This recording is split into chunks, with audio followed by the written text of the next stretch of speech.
Yo!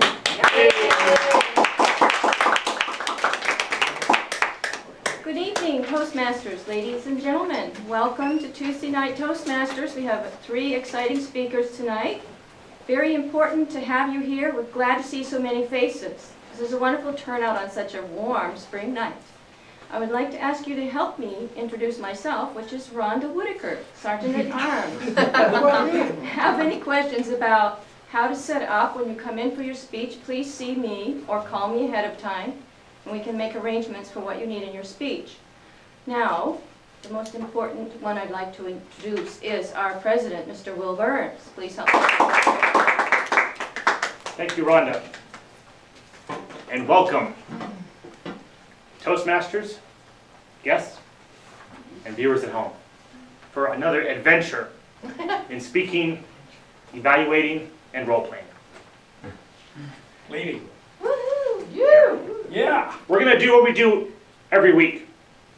Provide a mutually supportive, positive learning environment in which every member has the opportunity to develop oral communication and leadership skills, which, in turn, fosters self-confidence and personal growth.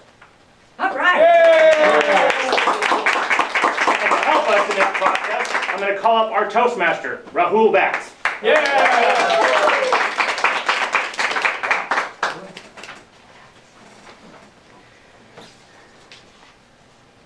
Good evening, friends. My name is Rahul Vats and I'll be your Toastmaster for the night. At this point of time, I'd like to introduce you to our role players. And first of all, our timer, Jeff Shipley. Thank you all. Hello everyone, I am Jeff Shipley. My job is to keep time at tonight's meeting, which means I will be operating this piece of impressive machinery and will be indicating your time left when you're speaking. Table topics is 1 to 2 minutes, where the green light goes on in 1 minute, the yellow light at 1 minute 30 seconds, and the red light at 2 minutes. And you'll have a 30-second grace period when the red light turns on until you're disqualified. And that same goes with the speeches tonight, which are 5 to 7 minutes. And Stephanie, you wanted 7 to 9 minutes, that's right? Okay, so then the green light at 5 minutes, the yellow light at 6 minutes, and the red light on at 7 minutes, again with that 30-second grace period. So that's pretty much what I'll be doing. And I'll be reporting in the meeting. Thank you. Evaluations. Oh, that's right. People evaluating each other, and evaluations are 2 to 3 minutes. Again, the green light at 2 minutes, the yellow light at 2 minutes 30 seconds, and the red light at 3 minutes. So, thank you all. I'll be speaking to you at a meeting. Thank you, Jeff. Our art counter for the night is Catherine Kent. Would you please stand up and explain your role? Good evening. My job tonight is to be a tally counter for how many people have filler words like, and so, but, pauses, repetitive words like myself, you know, but, all of those fun things that we want to eliminate from our speech so that we can be really profound, fabulous magic speakers. Thank you.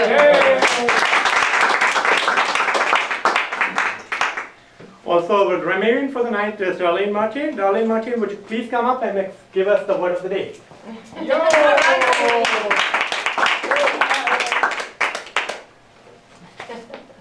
Our word of the day is tension. It means mental or nervous strain, a tensing or being tense.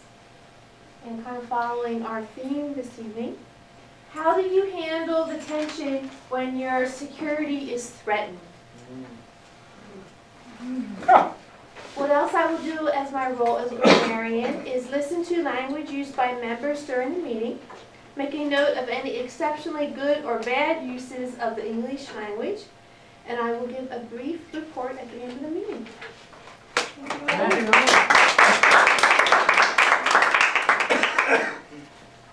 We'll also be hearing from our joke master, who is also the creator for the day, Ria Sen. We'll be hearing from General Evaluator, Mr. Satish Kumar Sabapati, in the evaluation section. And also our ballot and leader counter for the day is Scott Terry. Yes, yes, the most important job. Yes, you should all about, thank you, thank you. All right, so are we ready for some adventure? Yes. Yes. Yeah. Security is mostly a superstition. It does not exist in nature, nor do the children of men as a whole experience it. Avoiding danger is no safer in the long run than outright exposure. Life is either a daring adventure or nothing. All right, so with that, we'll begin the most adventurous section of the night, the appetizers, table topics. And to introduce our table topics master, Rahul Watt, here I am.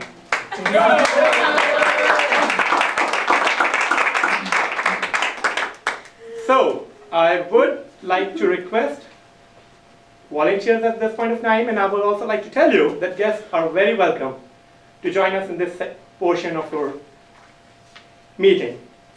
So, who is ready to be adventurous? Oh, we do have 3 hands, and I saw Scott first. So Scott, please come up. All right, Scott. Yes. I'm not going to give you an option. I I'm just like going to that. give you a topic. Like that even better. All right. Please compare your life to a roller coaster. I'll repeat that. I'll make it more easier. Please compare your life to a roller coaster.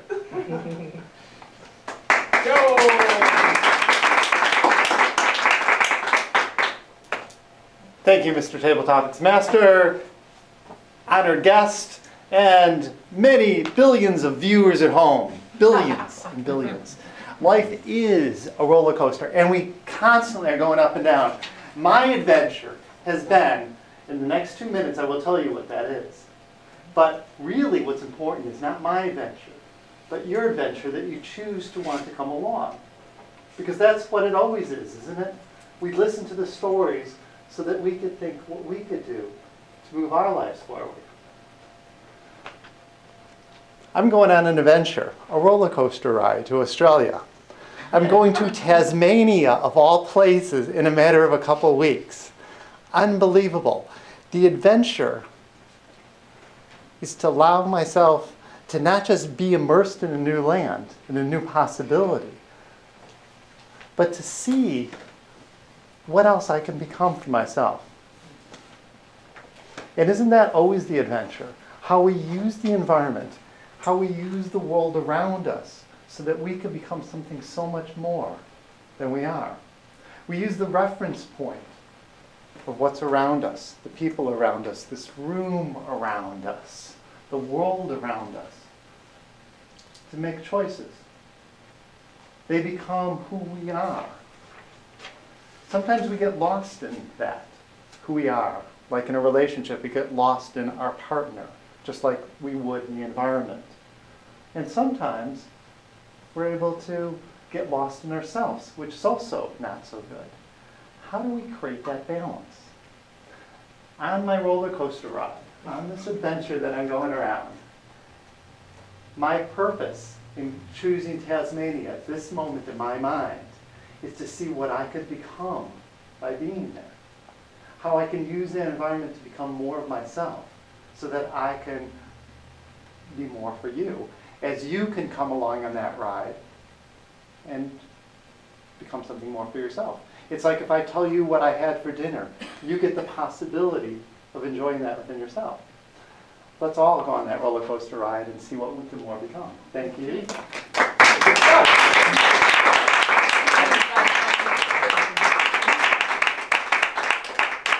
Are you buying the tickets? Yes, absolutely. I'm there, yeah. All right, the second person I saw at that moment was Art Atkinson. So please welcome Art Atkinson. Welcome, Art. Thank you.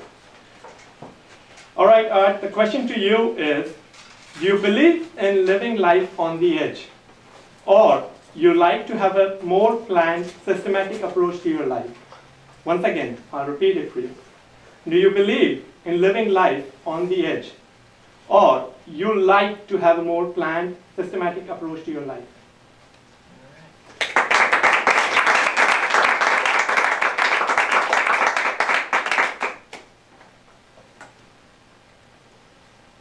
Good evening, Toastmasters, friends, viewers, guests.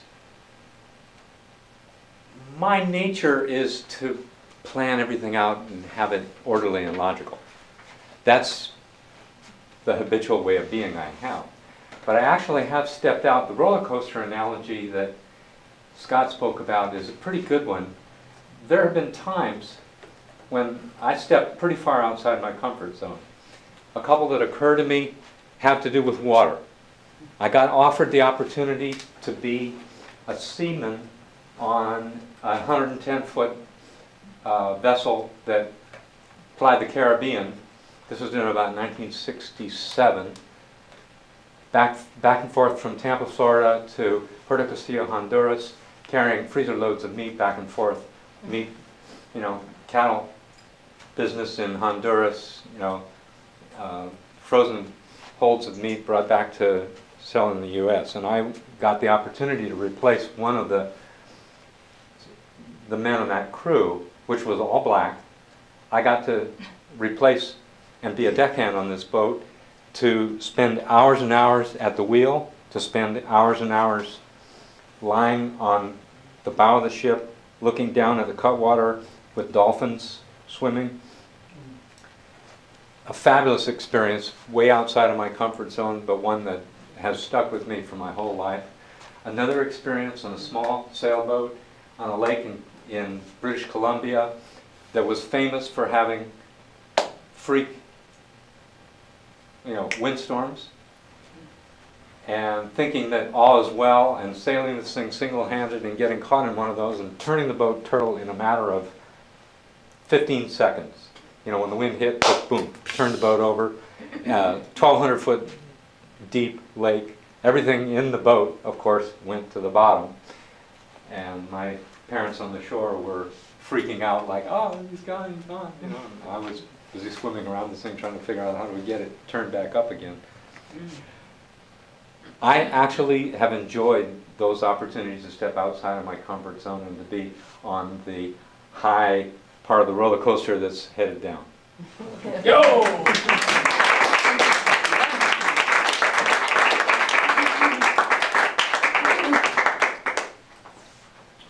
One of the things that I like most about Toastmasters is it's an adventure buster. I don't know if that's the word, but I'm making it up. It's such a tension-free environment. Toastmaster, you get released of all your worries and pressure that you might feel. So I had Slobodan, but I'd like to request anybody else who is not speaking or have any role tonight to come up and take the next question and be a little adventurous self. All right, Slobodan, your turn. Welcome, Slobodan. Yo. Slobodan, my question for you is, do you like adventurous movie?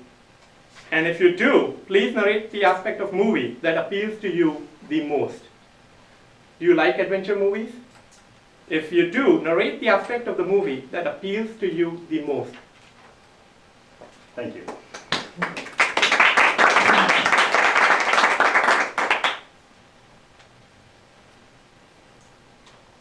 Good evening, fellow Toastmasters, viewers at home, and honored guests. I see two here. Welcome. It's all about adventures tonight, right? Adventurous movies. I don't like action movies, by the way. I think there's too much action, meaningless action. Adventure is something different. It's when you're on the edge, trying to discover something new, something unknown. You have never done it. There are millions of possibilities there. And obviously there's some tension there too, because you feel all this tension of things that could happen, and then you're also trying to control some of those things. So that's the aspects that I enjoy mostly in the adventure movies. The tension between what's possible and my ability to accept some of those things, or not. Now, I also like adventure movies that are kind of like inside, I mean, not things that happen in the nature, but things that happen inside. And I don't necessarily, I mean, have an idea about any adventurous movie like this, I mean, that can relate to that right now.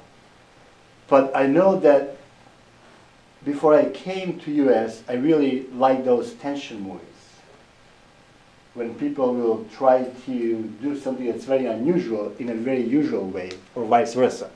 Very usual things in a very unusual way.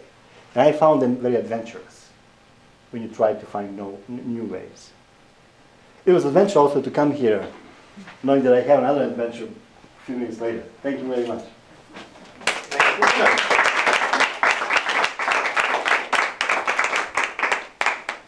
All right, with that, our timer tells us, and the cameraman, that it's time to find out if all these speakers have qualified. So, Mr. Timer, would you please tell? Yes, Scott, Arthur, and Slobodan have all qualified. Yo! All right, so everybody qualified, and with this, at this point of time, we'd like to vote for the best table topic speaker. So welcome back. So, at this time, we'd like to move into our main course of the day, the prepared speeches. No. Evaluate. Oh, my mistake, I'm bad, sorry. At this point of time, I'd like to welcome the table topics evaluator to evaluate the speakers, the table topic speakers. Thank you, Raphael. You aren't bad at all. You're just too adventurous, wanting to move on to the next great adventure here. From the top, Scott, you had the, where's Scott? Back there. You had the title here, or subject of the roller coaster, and I liked how you had great vocal variety. You really spoke. You had a very high energy at the start, which got us engaged. It's always good to kind of get us motivated here. You know, I'm sure we all had a long day here. We want to get motivated. Scott did that. And then when he took a more soothing tone, he was talking about getting lost in your, in your significant other, or getting lost in your environment, and that was a very powerful thing. What I recommend that for Scott is that you use more pauses, because you are a very passionate, very intelligent, very energetic guy, and the material was very profound. To emphasize that. But I really liked how you really had a positive use of the stage. You didn't move without purpose. You moved to connect. Good job. For Art, do you plan or do you live life on the edge? I like the way that you used your powerful descriptors of this experience of this trip on the open water, which to me, as a born Iowan, is a little scary for me. I also like how you greeted the audience. You came out here and from the get-go. What I recommend is in the middle there, you were doing kind of this clapping thing, and it was good towards the end. We were talking about bringing the ship together, or bringing. But I felt that started kind of a little distracting in the middle, and I would just recommend that you maybe use more. You can kind of mention. Again, I'm not really a skilled C person, but you can kind of swing. You can kind of, somebody like yourself, probably use more descriptors or kind of larger gestures maybe on the stage to kind of show that. But overall, it was a great description of the Slobodan, I liked your comparison.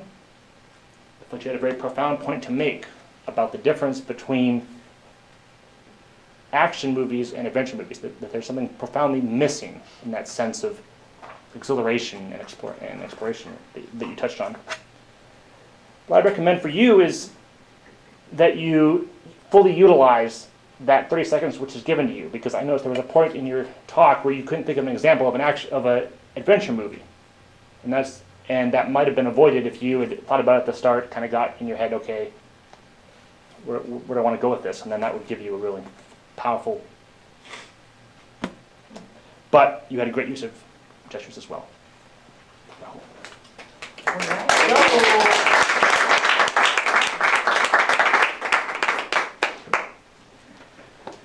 All right. I apologize for being a little extra adventurous. and skipping the evaluation of table topics. But now's the time when we move on to have the main course of the night, the prepared speeches. And we have some fabulous speakers tonight.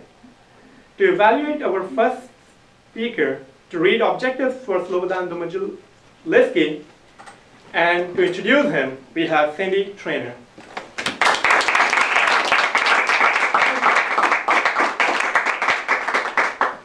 Thank you, Mr. Toastmaster, fellow Toastmasters, and honored guests and viewers at home. Slobodan is working on project number 8 that he'll do tonight, and it's called Get Comfortable with Visual Aids. See, he's got a few set up already. His objectives tonight are to select visual aids that are appropriate to his message and for the audience, and to use visual aids correctly with ease and confidence. Slobodan came to the U.S. in 1986. You were a high school? 1989. 1989, and you were a high school exchange student, foreign Before that, exchange? yeah. Before that, okay. He's worked as a camp counselor on Long Island in New York State, and he came as a graduate student to MIU. After many years as a guest and resident here at Golden Speakers, he joined last year in 2012, in April. So tonight we're going to hear project number 6, Get Comfortable with Visual Aids, and the title of Slobodan's speech is Sailing Around the World. Please join me in warmly welcoming Slobodan.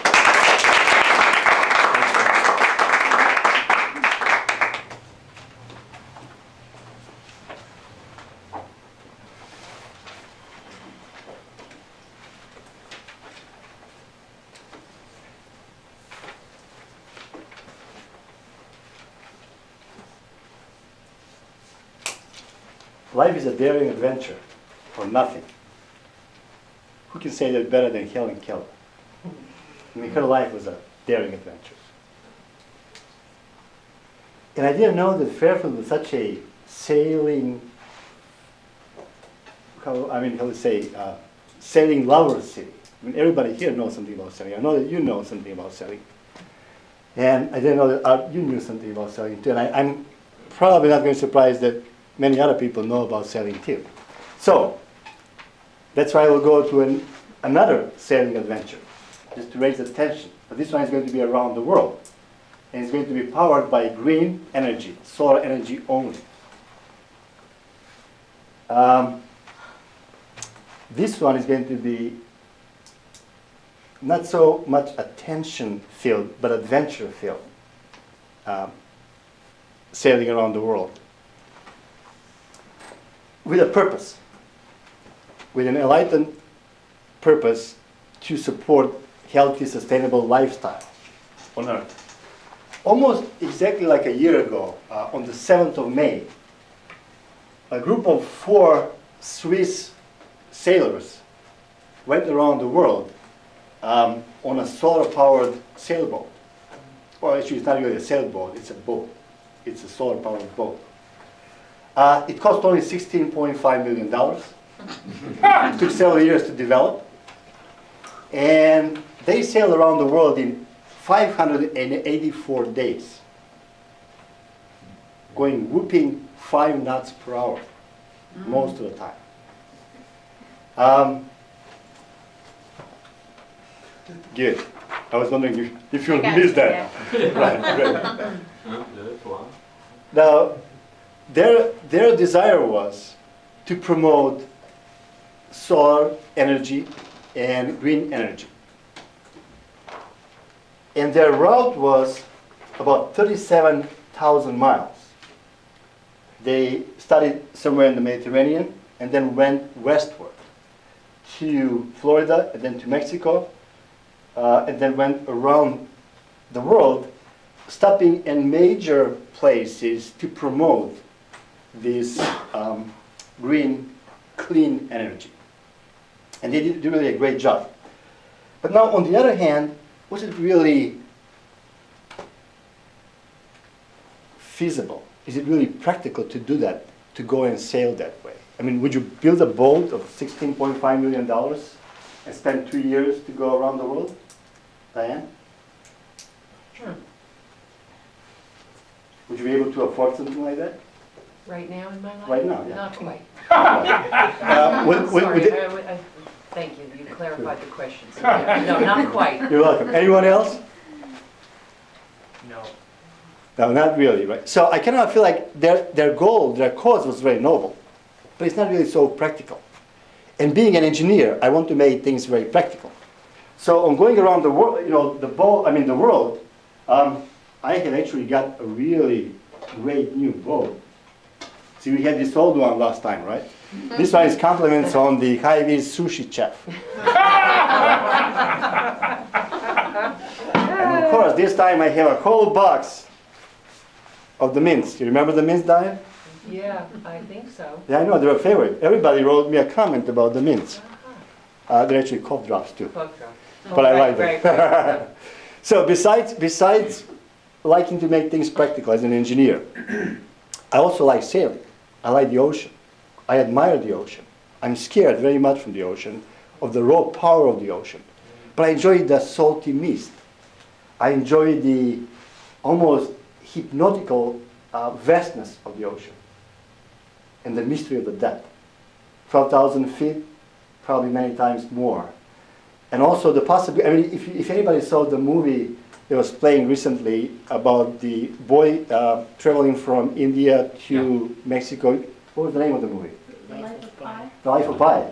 You could see the beauty of the ocean and the power of the ocean. So I would like to make that, to combine that with something practical, like talking about green energy and making it very affordable and very practical. Now, there are a couple of different things we can do to do that. One thing is we can expand the type of energy we can use. They mostly focus here on the solar energy. We can also use the wind energy.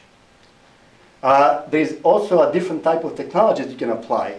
They're going to make it much better. One of the things that I want to talk about is the path. You can actually have a different path. You don't have to go around it.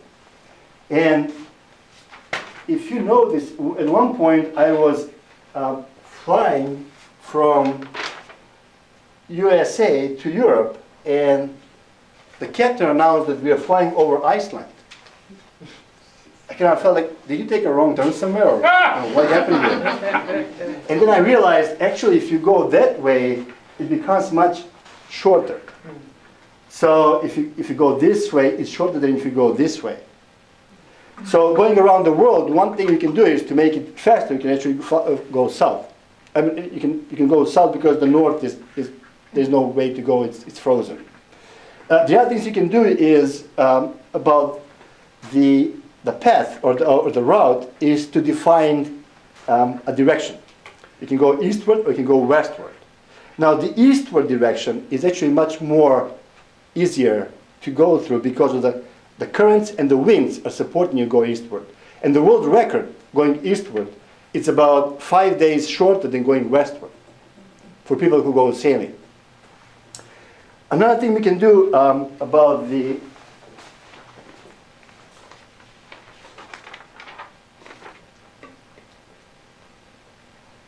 to organize also the season. Because now going south, you want to go there when the sun is more on the south side. So in our winter time. So the time between December and February is probably the best to go and use the solar-powered sailing around the world on the southern side. And another thing you can also do is to choose a path that's good. And I have examples of two paths. One is to start from Barbados, I have a friend there, and then go around the tip of Africa, sail under Australia, and then cross between New Zealand and cross on the Panama Canal and come back to Barbados. So why are we doing this? Because we like energy. People depend on energy. Their toys, their comfort, their pleasures are based on energy. Proponing safe and clean energy is the way to go. Thank you very much.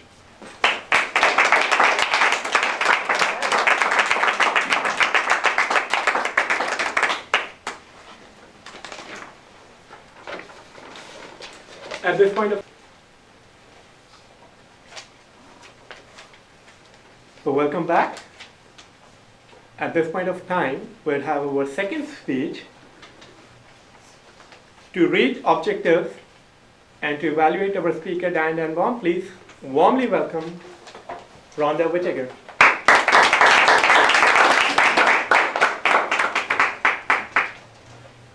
Tonight, ladies and gentlemen, viewers at home, honored guest, our speaker, Diane, will be doing project number 3, Get to the Point. She is also doing a club speech as this speech. The objectives are to select a speech topic and determine its general and specific purposes.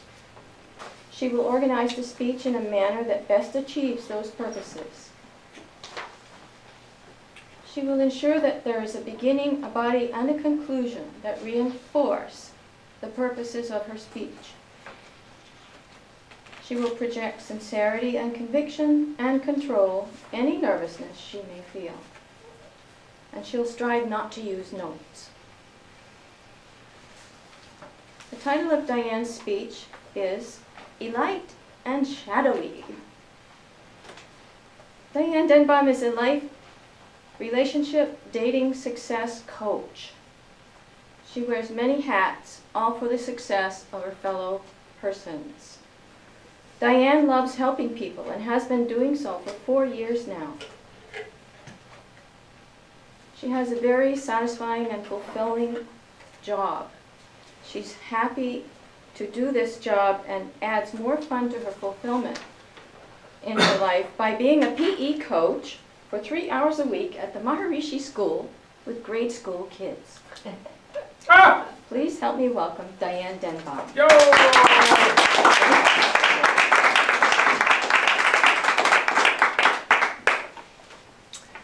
Good evening, everyone, Toastmasters, guests, viewers at home. There is an elite, shadowy group of people in this club that take on extra responsibilities and are essential to the running of the club. Who do you think these people are? Please. Jesus? Tom? Art, good. All have served in the role? The officers. Okay, thank you. In general, the big topic is the officers, and the officers that have served in the club have been pointed out. That is my purpose tonight. I am the head of the nominating committee. It's that time of year. The tension is in the air. We need officers for next year. I'm going to describe the positions very briefly. And then when I'm done, we'll begin to increase the tension in the room by having you let me know how you can serve the club. Maybe you want to be an officer, or maybe you want to just help an officer. But we'll get to that. There are 7 roles. The first is the president. Right now, Will is our president. He's like the CFO of this club. He holds the vision. He makes sure that everything runs successful. He opens and closes the meeting. He inspires us. He uplifts us. He leads the monthly meeting that the officers have together, first Tuesday of the month, I believe. The CFO, the president. Oh, as I'm mentioning these offices, please start to feel into yourself and the one that makes you, I'm signing up for that. The second one is the VP, Vice President of Education. The teacher, the one that looks after the people in the club to make sure they're fulfilling their goals in the manuals. The VP of Education also creates the matrix. Right now it's Raul Vatz. Thank you very much. You correspond with him or her via email, letting them know what roles you're taking on. This is a busy position. The president is a busy position. This really calls upon someone who wants to step into leadership and make a difference in this club. Because these are the people that make it work. The third is VP of Membership. Jesus is here this evening. Thank you, Jesus. Jesus also looks after the members. He's the one that will speak to the guests when the meeting is over. When you're a new member, he'll check in, make sure that everything's running smoothly, that you're okay, that you have a mentor. He keeps a pulse on your happiness level here in the club. He even will go as far, or she, whoever takes it, if you happen to leave the club, you'll get a call and have a completion conversation to make sure that everything is okay for whatever reason, and that you left satisfactorily. The next is the Vice President of Public Relations. This is your marketing person. The VP of Membership was also, I nicknamed the customer service. Now we've got VP of Public Relations. This is your marketing department. If we don't market, we don't have business. So we have to talk up Toastmasters, and the VP of Public Relations, which is who? Sorry. Jeff Shipley. Jeff, thank you, is our current VP of Public Relations. Getting things in the newspaper, making sure these membership drives that we have happen, passing out business cards, attending the chamber meetings, Chamber of Commerce. And just good old word of mouth, talking it up and encouraging us to talk it up. The next role is the secretary, the recorder. Record the minutes of meetings, keep track of important documents of the club, and also maintain that member list. Works closely with the treasurer, who's the CFO of the club, preparing a budget, collecting dues, working closely with the secretary, especially to keep that list up. Finally, Sergeant of Arms, Rhonda Whitaker. She's the Chief Property Officer. She's responsible for the meeting room. She makes us look good. She gets here early. We walk into an organized environment. Stays a little later after the meeting. You're involved with the physical environment. And she also puts out the ballots and the forms. Well, these are the 7 roles. And I'm not going to get into a big spiel about leadership and why you should lead and so forth and so on, because I think you know that, and especially in this club with all the speeches. So I'm going to allow you to sit for a minute. You can rip off a piece of paper, a little sheet from the bottom of the matrix, that part that's blank, please. It's time for action. Can you please write down the role that appeals to you? Doesn't mean that you're committing, because there's a nominating committee. And you can write down, I want that role. That's it, Diane. Or I'll assist someone in that role. Because it's this elite, shadowy group that makes this club happen. And I like to look at it as, you know, the cycles, taking your turn. So if you haven't had a turn, please take a turn.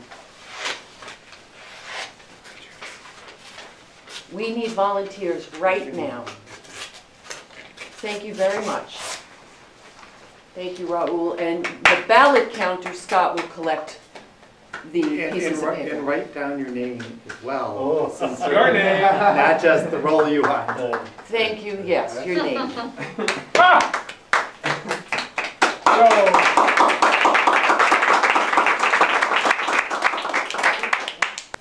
Welcome back, everyone. At this point of time, I'd like you to kindly welcome Dan Craig, who will be reading the objectives for Stephanie Chambers. Please welcome Dan Craig.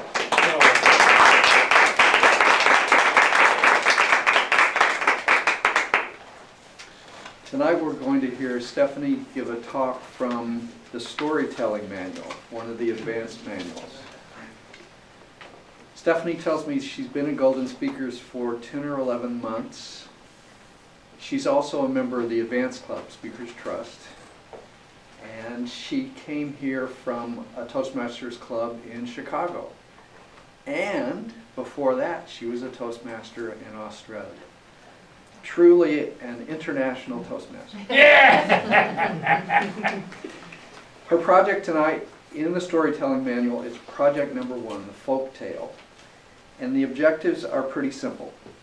To tell a folk tale that is entertaining and enjoyable for a specific age group. She'll tell us what that group is. And to use vivid imagery and voice to enhance the tale. The title of the talk is Dinawan, the emu, and Gumblegubbin, the turkey.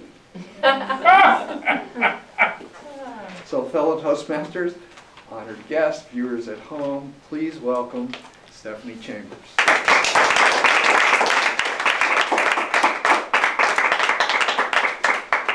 Thank you, Dan, for that introduction.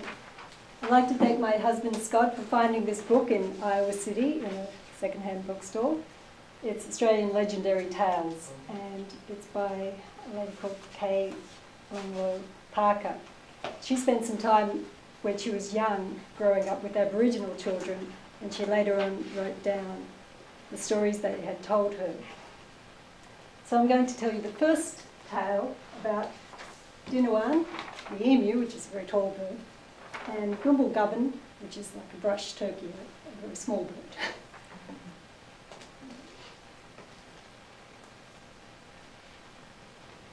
Everyone recognised Dinawan, the Dinawans, as the king of the bird family because they were the biggest bird. Unfortunately, the Gumblegubbins were very jealous of the Dinawans. And in particular, the mother Gumblegubbin was extremely jealous of the Dinawan mother. And the reason she was so jealous is that the Dinawan, he would swoop in after this long, long flight and make this sort of long, high flight, make this sort of booing sound. And it wasn't the loud booing of the male Dinawan, it was a soft, conceited booing of the female Dinawan. And this always irritated the mother Gumblegubbin, because she thought that this Dinawan woman was flaunting her superiority in her face. This really annoyed her, and she took some time and thought about it, and she really wanted to be able to damage the wings of the Dinawan. But she realised that if she just quarrelled with her or tried to have a fight with her, that there's no way she'd win because she's a little bird and the Dinawan is a big bird.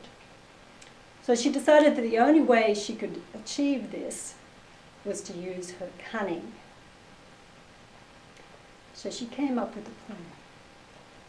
And she sat, when she could see that the Dinawan was approaching, she sat down in the brushes and hid her wings. And when the Dinawan came up to her, she said, after they exchanged a few remarks, she said, "If you really want to be the king of the birds, you should be like me. You don't need wings. You need to show people how clever you are, that you don't need wings." And the Dinawan said, "But you have wings." And the Gumblegubbin said, "No, I don't." And she did look like she didn't have any wings because she was hiding them. So the Dinawan went off and she talked to her spouse about this. And they were very concerned about the idea that the Gumblegubbins could become king of the birds because they were clever and didn't have any wings and didn't need wings. So they thought, what will we do about this? They decided, the mother Dinawan, she decided, we'll cut off our wings.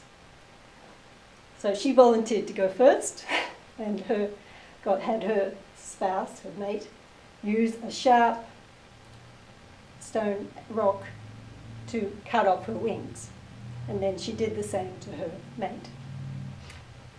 After the operation was over, she was so excited she ran down to the plains where the Gumbel-Gubbins were. And she said to the Gumbel-Gubbin, who was still sitting hiding his wings, "Look, I've cut off my wings. I now will be able to be king of the birds, because I don't need wings, and show people that I can survive without wings." And then the Gumbel-Gubbin was so delighted, got up and was so happy that her plan had worked. And she laughed derisively and she said, "Ha ha ha, how could you be taken in so easily if you're the king of the birds?" And she was flapping her wings about. And just as the dinner one was rushing up to her, so annoyed about her treachery, she flew off into the trees. But of course, the dinner one couldn't follow because she had no wings. So the dinner one was very dejected at this and very annoyed and decided to get revenge. Now it took a while for the dinner one, talking to her spouse, to come up with a plan. But eventually she did. She had 12 young ones. She hid 10 of the young ones under a big salt bush. And then she went down to the plains where the Gumbel-Gubbin was, feeding her young.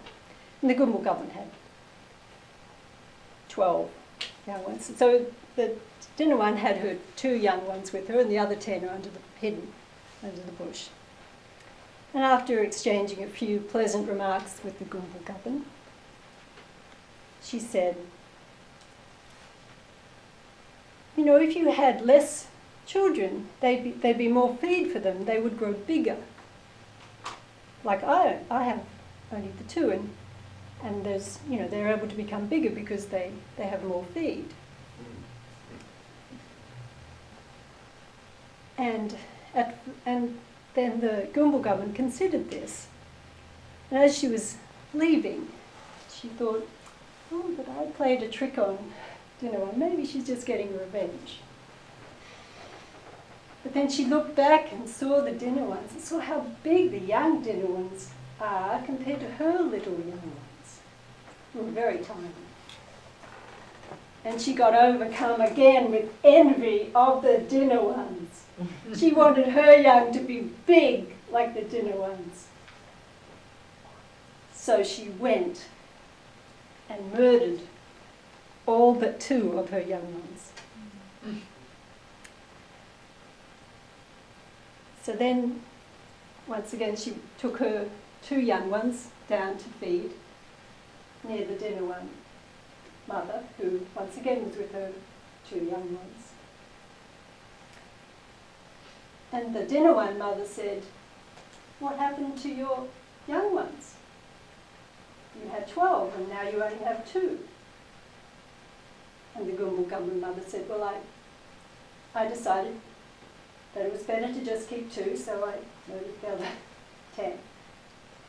So that my children will grow to be big because there'll be more feed." And the dinner one mother said, "You cruel mother! I would never kill any of my young, even if I could get my wings back. I would never kill a single one of my chicks. There is plenty of feed. Look at the emu bush, it's covered with berries. There's plenty of food, and the caterpillars keep flying in, we just eat them. There's plenty of feed for all of the birds." And of course, then the Gumbel-Gubbin mother said, "But you only have 2 children." And the dinner one said, "Oh no, I have more." She runs back to her salt bush, takes it off top of her other 10 young ones, brings them all back, her neck running forward and her big tail flapping. And she said, "See, I have many children." Now you have used treachery against me, and I have used treachery against you, so we are even. And from now on, all of the dinner ones will have no wings.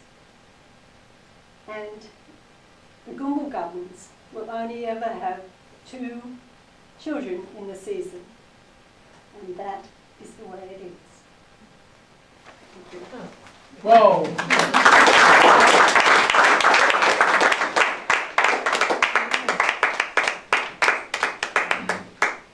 Thank you, Stephanie. Please take 2 minutes to evaluate our speaker. Mr. Timer, at this point of time, would like to know if everybody qualifies. Yes, Slobodan, Diane, and Stephanie all qualified. So everyone, please take out these ballots and please vote for the best speaker. At this point of time, we are running a little late on our metrics, so to hurry up things and for some serious afterthought, I'd like to turn over the section of the meeting to our general evaluator, Mr. Satish Kumar Sabhavati. Yes, yes. Please welcome Satish. Good evening, Toastmasters, guests, viewers at home, and Toastmaster. So as a general evaluator today, when my turn comes, I'll be evaluating the speakers. But before that, we are moving into the evaluation section in which the 3 prepared speeches would be evaluated now. So in the same order the speeches were given, I'd like to bring up Cindy Trainer to evaluate. Slobodan.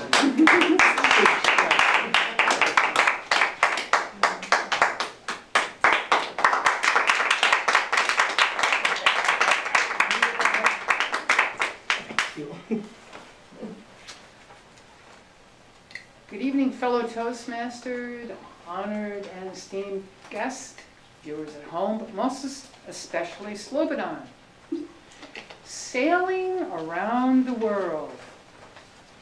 Gosh, you had my heart on fire. I was really getting into the spirit of things and having a little tension in my heart, thinking, wow, this would be great. I liked your use of visual aids. They were very appropriate for your speech and for your message. Could I borrow your globe, please? Thank you. Each visual aid helped the audience to get into his speech. Thank you, Sylvia. Get into the speech, and we could follow along with where his solar-powered boat went. We had a nice map in the world with the route taken. I really enjoyed that. I also liked your suggestion of the alternative route to kind of shorten things up as the practical side. That was also well done. Your visual aids were used with confidence, smoothly, and I really enjoyed seeing them.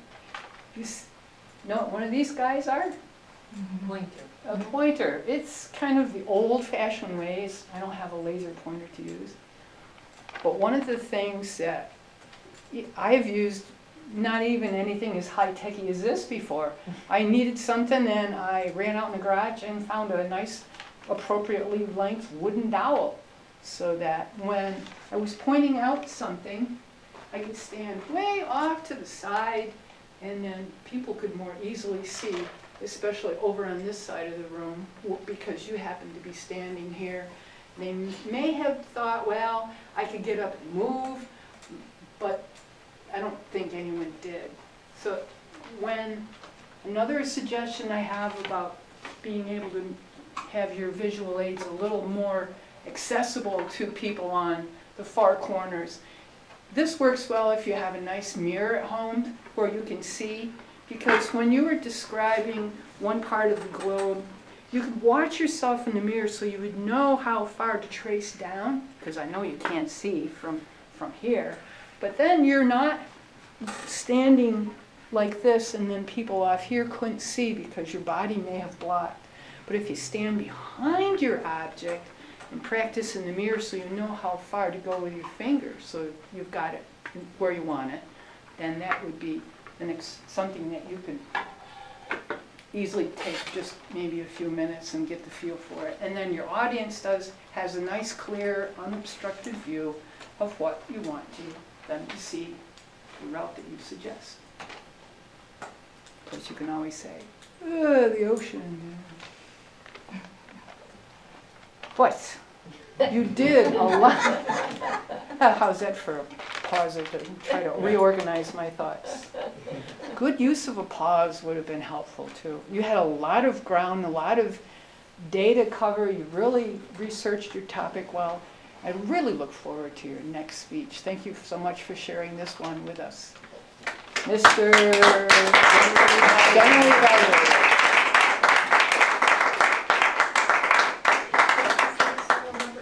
Thank you, Cindy. Now I'd like to welcome our next evaluator to evaluate our next speaker, who is Diane Denborn. And the evaluator is Rhonda Whittaker. Thank you, Cindy.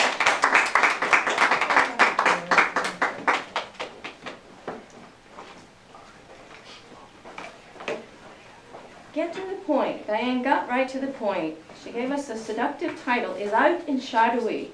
Then she went right into the nuts and bolts of this club. How this club stays running. What happens. What has to happen. People have to step forward. I like the way you brought out each role, each leader, and the role they play, and you added something from our current language to sum it up, like customer service, or marketing, or CFO, or CEO, or Chief Finance Officer for the treasurer. And you made it easy because you didn't pressure people to take a whole giant step into a role. You said you can be an assistant. And actually, that assistant thing happens to people who take the giant step and become a leader, because they have other people assisting them all the time. They can ask the past leaders, other people who are experienced in the club. I like the way you explained it and brought it out.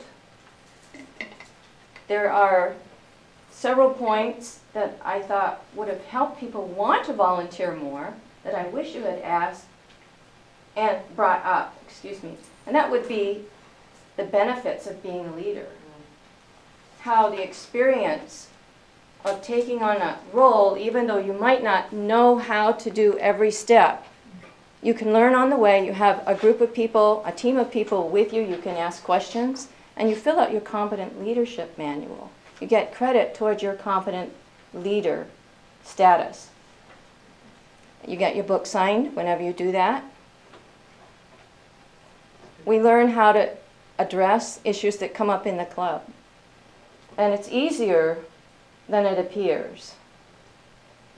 Thank you, Diane, for giving us the leadership elite and the leadership shadowy. Thanks.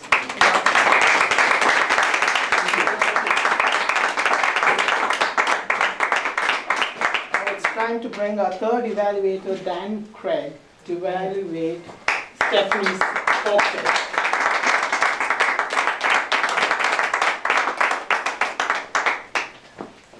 Thank you, Mr. General Evaluator, fellow Toastmasters, honored guests, viewers at home, and especially Stephanie.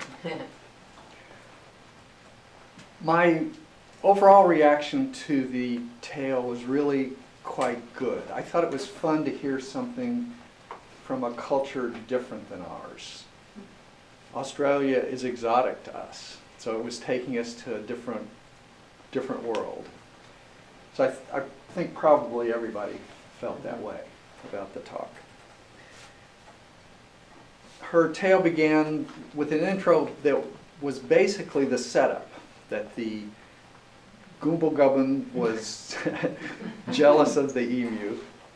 By the way, one thing that I would have changed was a little bit more explanation of what an emu is.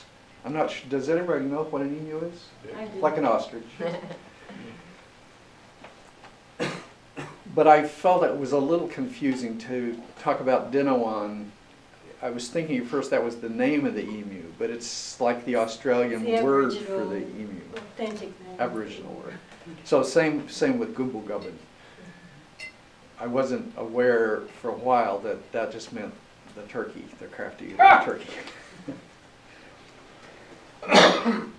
There were a couple of really good strengths to the talk. One was gestures. I noticed 2 or 3 places where the gestures were just excellent. In the beginning, the flight of the emu as she came in so gracefully and then inspired the jealousy of the turkey. There was the part where the Gumbulgubbin was hiding her wings. That was effective. And then at the end, when the emu had tricked the turkey and she went over and revealed her chicks and then led them proudly out. Those were all very effective. Also good was vocal variety. There were several places, but the one place I noticed most was the point that your voice went way up and you said, Gumbulgubbin wanted her children to be big like the emus or like the Dinawans. That was very effective. A couple of things that I would suggest. One was the sign. It was a little too small. It's surprising, but almost any sign that you're going to have at the front of the room has got to be big, or it's too. It just doesn't work. It's not readable. The other thing I would have liked in the telling of this tale would have been a change of inflection between the 2 main characters. Just if you could differentiate between the 2, I think that would have added a lot of good tension between the characters. Finally, your conclusion was good, as this type of tale would do. It gives us some sort of payoff, some sort of message, and we learned why it is that the emu is a flightless bird and why the Gumbulgubbin, that turkey, only has 2 eggs. Well done. Thank you.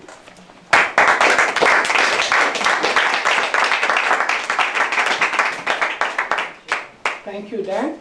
Now it's time to know if all the evaluators qualified, including the table topics. Yes, Will, Cindy, Rhonda, and Dan did qualify. So now it's time to vote for the best evaluator. Welcome back. Now it's time to listen to our reports from our role players. And timer, Jeff Shipley, your report please. Thank you, Satish. So yes, I successfully timed the meeting. Table topics, Scott spoke for 2 minutes, 8 seconds. Art spoke for 2 minutes, 22 seconds. Slobodan spoke for 1 minute, 47 seconds. The speeches tonight, again, everyone qualified. Slobodan spoke for 7 minutes, 28 seconds. Diane spoke for 7 minutes, 8 seconds. And Stephanie spoke for 9 minutes, 2 seconds. And table topics evaluator Will spoke for 2 minutes, 2 seconds. Cindy spoke for 3 minutes and 28 seconds, although she may have benefited from an error that I mistimed. We'll never know unless you look at the tape, I suppose. Rhonda spoke for 2 minutes and 1 second, and Dan Craig spoke for 3 minutes, 17 seconds. All right. Yo!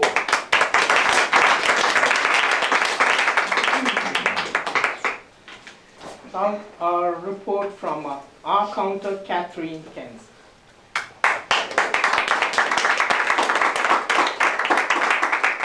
Right, everybody that spoke tonight was clean with the exception of the following people. Will had 1 1 you know, 2 buts, 1 and. I noticed, Will, that a possible filler word for you could be really. So I counted a few of those as well, and maybe a couple of false starts. Now jumping down my list to Cindy. Very good. 1 pause that you noted. Other than that, I didn't catch anything. Raul just had 1 but. Jeff, you managed to fit a lot of uhs in there in your short amount of time speaking. You had 6 uhs, 1 but don't feel faulty because I've had some already myself. Stephanie, you had one you know, one so, 4 ands, two tongue clicks, slow it on, about 12 uhs, 5 ums, 1 so, 5 ands, 1 pause, and I also noticed that a filler word for you might be the phrase I mean, and I noticed 2 of those. Art, you had 5 you knows. 5 you know. Okay. Thank you, Stephanie.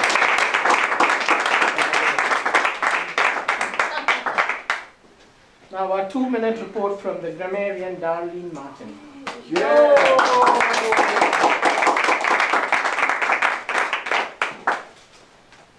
Scott, sometimes we get lost in who we are. Art, on the bow of the ship looking down at the dolphins swimming, something along that effect. It's a great visual image. Raul used the word of the day, tension, once. Slobodan is our winner for the word of the day. He used it 5 times. Slobodan, sailing, I think something like a sailing lover city, something to that effect. New sailboats, compliments of high V. Reporting clean, safe emerging. Reporting clean and safe energy is the way to go. Diane, the tension is in the air. It's that time of the year, and keeps a pulse on your happiness level. Stephanie, just repeating so many times, Dinawa and Gongo Boobin. Cindy, word of the day 1 time, and Dan used the word of the day 1 time as well. Thank you. Thank you, Darlene.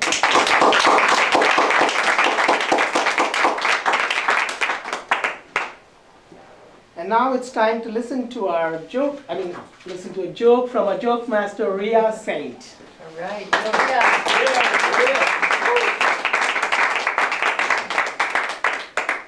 Two elderly couples were having a conversation when one man asked the other, "Fred, how was the memory clinic you attended last month?"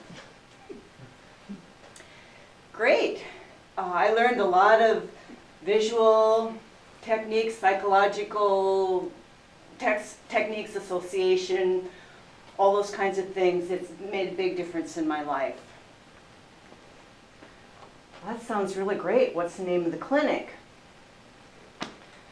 Fred thought and thought and thought. He was blank. He just couldn't think. And then a smile came on his face and he said, "What's the name of that row?" I blew it. "What's the name of that flower with a long stem and thorns?" "Oh, you mean a rose." "That's it." The man turned to his wife and said, "Rose, what's the name of that clinic?" Thank you.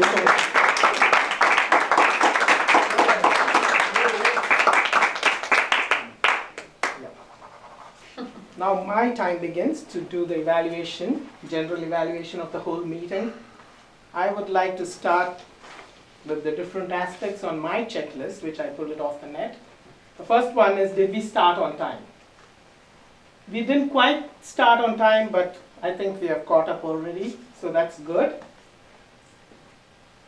A special mention of our Sergeant at Arms. She's doing an amazing work every week, and I was here around 7:33, and the room was all set, ready. Thank you so much, and you do this tirelessly every week. Thank you. Yeah.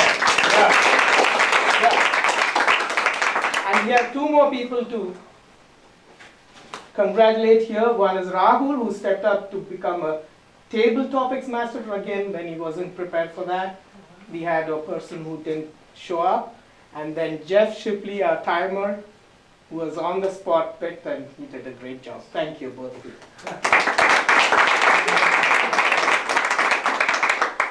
And the highlight of tonight's meeting, I think, is 2 self-introductions. One by Rahul and the other one by Sergeant of Arms Rhonda. They both still stick out. Thank you. Now, to the, I really enjoyed your account report. It was very descriptive and nice, and of course all the mention of new language, use of good language by our grammarian. And now it's time to give my opinion about the evaluations. First, Will Burns on table topics. I think you gave everyone a suggestion, and you also really went out and talked right into their face, telling them how well they did, and a suggestion which I thought was really good. Thank you. Our next evaluator was Cindy, who introduced Slobodan. So she started by stating the objectives of the speech, which is good. She made the stage ready for you, and we were all waiting to hear. And you came and to mention, I really like the way you said sailing around. I can't get it. The tone in which you said both the times felt like we were sailing. Can you repeat it, please? Sailing around the world. So don't you get that feel? That was very well done. And during your evaluation, all 3 of the evaluators used the Oreo method. They first pointed out the positives and then gave their suggestions and again the positives. So that's very well done. You expressed how you felt listening to him, and you demonstrated the use of pointer, which was excellent, and also when you demonstrated how to use the globe. That was, not how to use the globe, how to visibly carry the message to the audience. I think that would have been really useful. And as such, I didn't have any suggestion for you. And our next evaluator, Rhonda, again the same Oreo method. And I had a suggestion for Diane, which you also mentioned. So instead of giving that statement, I don't want to go into the spiel of, you could have given the benefits in that one sentence, which could have really inspired the audience to take up roles. And then finally, Dan Craig. Again, your introduction was great. I like the idea of first introducing the person and then reading out the objectives. Now we are ready to know. You're listening to this person talking to them about this. So I like that, and all your setup, how she had the story set up, gestures, and everything was great. And the suggestion I thought could have helped her. She was inconsistently using spouse, mate, children, chicks, murdered. It's in my opinion, I thought those could have been consistent in a folk tale, so that could have helped.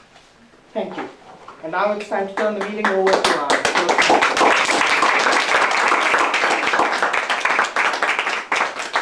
It's the drum roll time.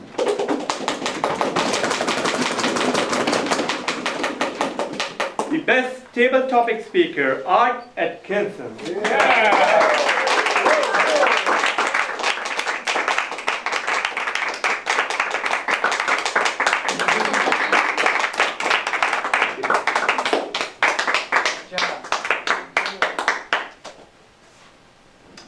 Our best evaluator for the night, Dan Craig.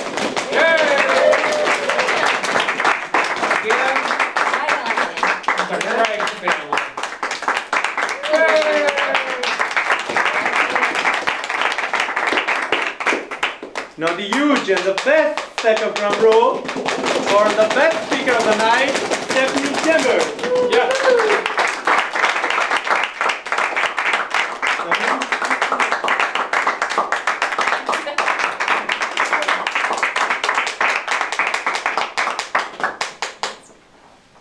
I do have few ribbons to give out. Speech number 3, Diane Danbaum. Yo!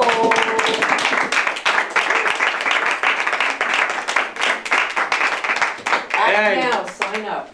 get comfortable with visual aids, Slobodan Dmuzilsky.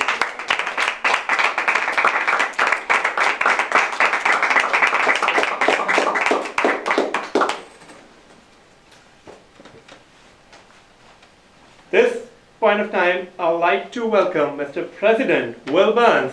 Yo! For his closing comments. Thank you, Rahul. Okay, brief comment here for all our new members. When you get your Competent Communicator Manual in the mail from Toastmasters International, please bring the one back to us that we lent you. If we did, indeed lend you one. Need them back. Or bring us the new one. Either one. Art is correct. The newest one of the two. The new one would be great Newer too. one. Please help us pick up around here and have a wonderful evening. Thank you.